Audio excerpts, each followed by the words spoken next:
Hello বন্ধুরা, তোমরা কেমন আছো? আমার নাতি দেখো নতুন লেবু খাওয়া শিখেছে। এই দেখো রাতের আকাশ মনে হচ্ছে আরো বৃষ্টি হবে।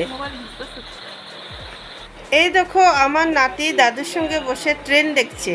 অন্য বাচ্চারা তো কার্টুন দেখে, আমার নাতি ট্রেন দেখে।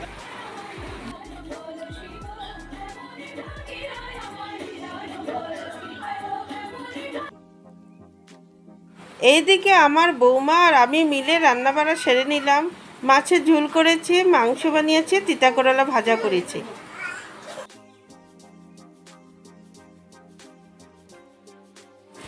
বৃষ্টির ওয়েদারে সন্ধ্যার সময় খাওয়ার জন্য আমি ঘরে সিঙ্গারা বানিয়ে নিয়েছি।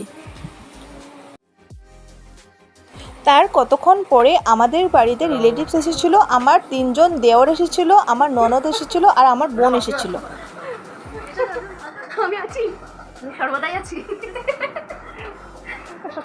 আমরা সবাই মিলে জমিয়ে আড্ডা মারলাম।